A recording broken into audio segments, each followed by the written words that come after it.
Bismillah Rahman Rahim. Today we will start the last topic for this course, that is related to normalization.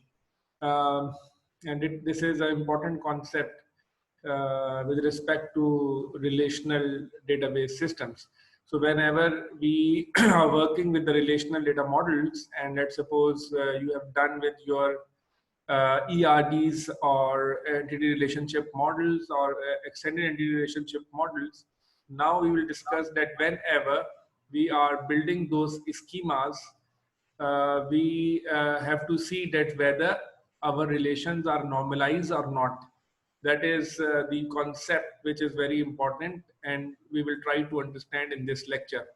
So normalizations normally is being done uh, by a process, and the process for the normalization is that we have go through with certain normal forms before coming to the normal forms, as you see in 3.4, 3.5 and 3.6.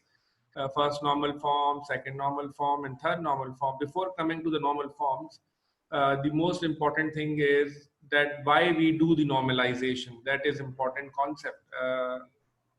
And we try to understand this concept first. So what is a relational database design? Whenever we talk about a design, it means that you have to group the attributes to form good relation schemas. It is not like that you can put all the attributes in a table and then justify that it's a good relation. So only putting attributes in a table or a relation does not mean that you have formed the schema. It is very important that we should see that whether the design of that particular database is in line with the relational model or not. Whether the relation which you have created is a normalized relation or not, that we have to see. So only it is not important that we just make tables, and whenever we say schema, it means combination of all tables. Let's suppose if I give you a problem that you form a database for example, the department. So you will consider all those relevant tables which are there in the design for the department. So here it is important that how we go through with a good relation schema. So there are two important views of a relation schema. One is called a user view, how user perceive it, how user will look into it. That is called the user view, how you perceive the tables, how you perceive the attributes.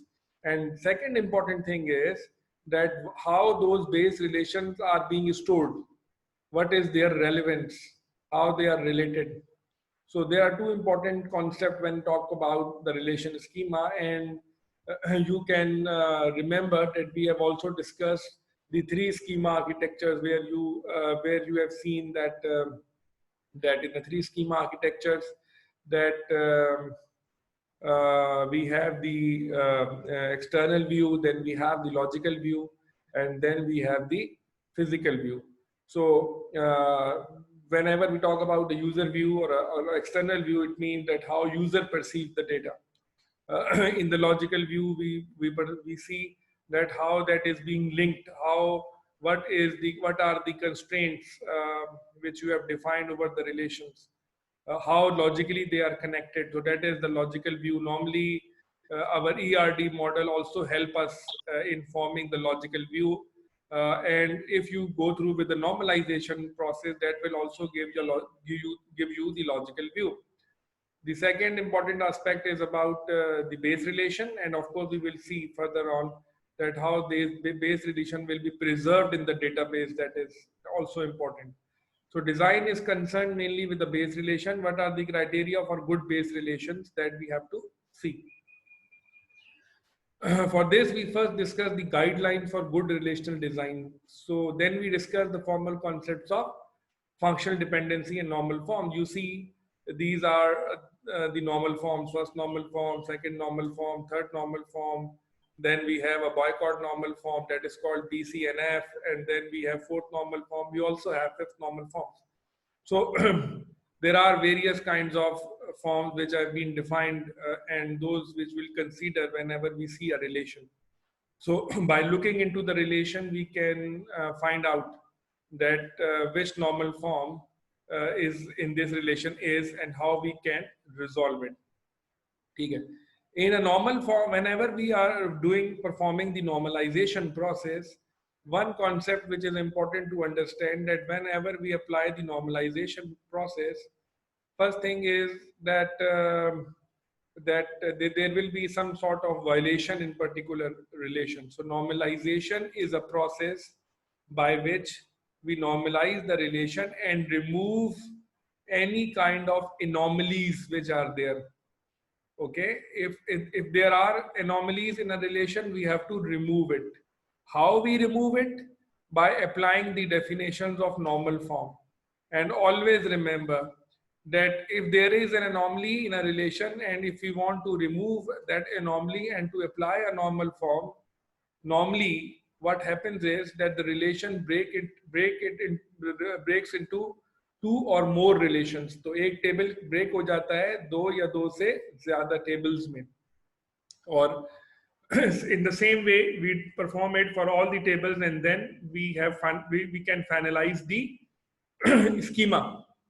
So for that purpose, we need to know the concept of functional dependency, which is very, very important. The concept of functional dependency. If you understand the concept of functional dependency, then it will be easier for you to understand the concepts of the normal form, and you can easily apply it. So we will see later on that what functional dependency will describe this, and then you can apply it. Okay.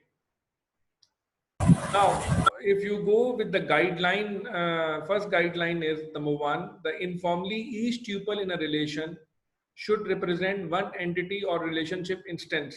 Agree? Because every table has rows, and every row is called a record or a tuple, and every tuple represents a single entity. Let's suppose if I have the record of marks of the students.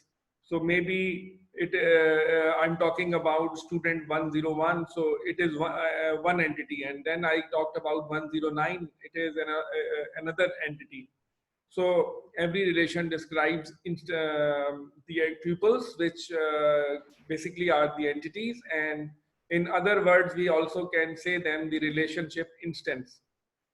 Okay. So attributes of different entities, maybe in the employee table, maybe in the department table, maybe in the project table, should not be mixed in the same relation. So whenever we are building those schemas, we have to be very cautious. We have to be very, we must have the knowledge that we cannot put all the information in the single table. Let's suppose if you want to make a table where you put all the information about employees, all the information about departments, all the information about, you can do it, but with respect to the design, it is a very bad design. It's a very weak design, and it is a violation of the rules which we are going to discuss, because putting all the information in one tables will create data redundancy. Because there will be a lot of data which will become redundant, and the integrity of the data cannot be maintained. So it is always not recommended. So we have to define all those things, and then we will make the tables. Okay. So only foreign key can be used to refer other entities. We know that, because whenever there are two or more tables involved, it means there will be a concept of a foreign key. We discussed this in the previous lectures as well as in the class, that we always have foreign keys whenever we have a relationship. And whenever we have the relationship, we have to, it means we are talking about two or more tables, because we want to connect them. We want to extract information from two different tables. Let's suppose there is an employee table, there is a project table, but in the employee table, there is no information about project title, which is there in the project, but there is a relationship of employee and project, and there is a foreign key. So we can write a query where both tables can be involved, and we can extract the information. But if there will be no foreign key, then we cannot extract that information. Entity and relationship attributes should be kept as apart as much as possible. So entity attributes are different concept, and relationship attributes are different, because relationship attributes are basically your foreign keys, which create the relation between two tables or two or more tables. That is the first guideline, which is important to understand. And you can see this in this example as well. There is an employee table where SSN is the primary key, and there is a department table where D number is the primary key. So there is a relationship between employee and department, and that relationship is how that relationship is identified. Whenever we were doing the requirement analysis, there we know that the employees works in the department. So a department may have one or more employee. An employee works in only one department. So in this case, if you recall the mapping chapter which we have discussed, we have to place the primary key of the department into an employee table, and that will become the foreign key, as you see in this slide as well, that D number is a foreign key in the employee table.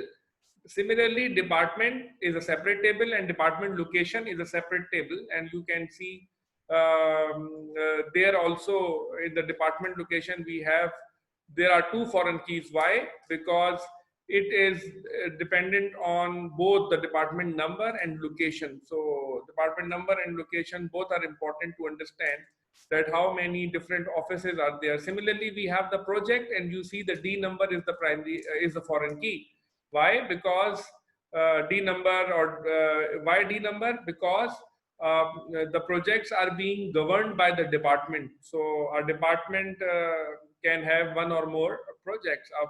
If there is a project, it is offered by one department. So the foreign key is the D num. And the works on table you can see is a table which is based on the relationship of employee and project. The employee and project has many to many relationships. So if you remember that whenever two entities have many to many relationship, then both the primary key will come into the third table. Then you have to create the intersection table, and that the intersection table is here, that is works on. So the SSN comes over here, and similarly the P number comes over here. So both will combine together, both form the primary key, and separately they are the foreign keys. And there is one attribute hour which is dependent on both the attributes, not on the single attribute. That is why that hour is not there in the project, and that hour is not there in the employee.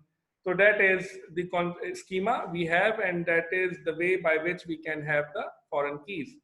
So information is stored redundantly.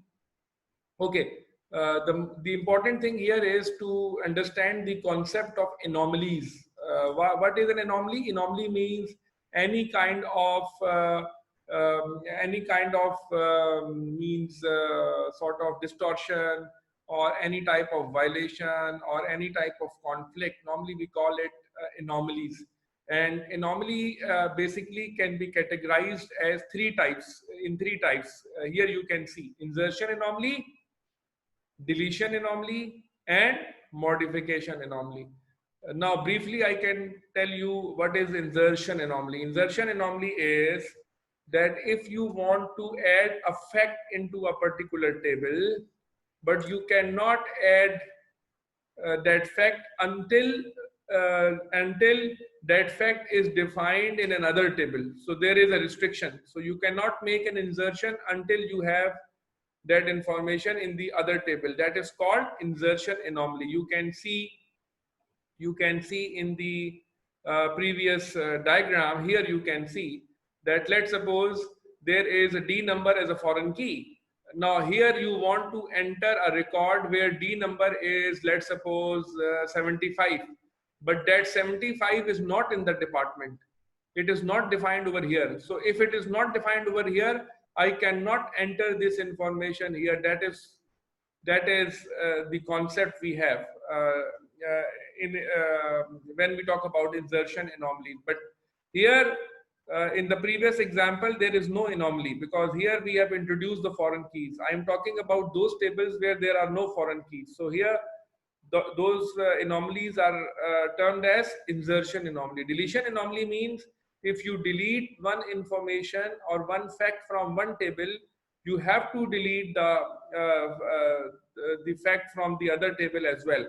So that is the concept of deletion anomaly. And similarly, we talk about modification anomalies, where we have to change the value and then we have to see that all the other values have to be changed. So there are three different types of anomalies. One is called, again I repeat, insertion anomaly. One is called the deletion anomaly, and one is called the modification anomaly, which normally we also call it update anomaly. Okay, and here you can see that let's suppose there is an employee relation and there are attributes: employee number, project number, e-name, p-name, and number of, let's assume. So changing the name of project number P1 from billing to customer accounting may cause this update to be made for all 100 employees working on project P1. तो क्या करना पड़ेगा? अगर मैं ये change करूंगा तो वो सारे 100 employees जो एग्जिस्ट करते हैं उन सब का मुझे चेंज करना पड़ेगा, और वो मुझे फिर वन बाय वन करना पड़ेगा, which is very difficult. So it means in this particular relation that anomaly do exist. That is called update anomaly or modification anomaly. Similarly, if we consider the relation employee project, where we have employee number, employee project, e-name, p-name, and number of hours. Here you can see there is an insert anomaly because we cannot insert a project unless an employee is assigned to it. Because क्यों? क्योंकि इसमें जब तक employee नहीं होगा मैं project add ही नहीं कर सकता, क्योंकि एम्प्लॉई नंबर और प्रोजेक्ट नंबर से मिलके की बन रही है इसकी। तो अगर मैं एक नया प्रोजेक्ट डालने की कोशिश करूंगा तो जब तक वो एम्प्लॉई नहीं होगा मैं इसे ऐड नहीं कर सकता। तो I can not add a fact until I have another fact. So that is the concept of insertion anomaly. And you can see here at the end it is written that cannot insert an employee unless he or she is assigned to a project. Similarly, the deletion anomaly, you can see when a project is deleted, it will result in deleting all the employees who work in that project. So let's suppose if I delete an employee, so all वो employee जितने projects में काम कर रहा है सबसे delete होगा. Alternatively, if an employee is the sole employee on a project, deleting the employee would result in, अगर let's suppose एक ही थी entity और आपने वो delete ही कर दिया तो वो project ही खत्म हो जाएगा, गायब हो जाएगा. But I want to have that project. I want to, because मेरा project तो रहेगा ना, तो मैं उसे रखना चाहता हूं, but I cannot do it. Why? Because there is a design fault and there is a deletion anomaly which is there. So that is why I cannot do this. So that is the concept of anomalies. Right now my session is over, so I just send you another link for continuation.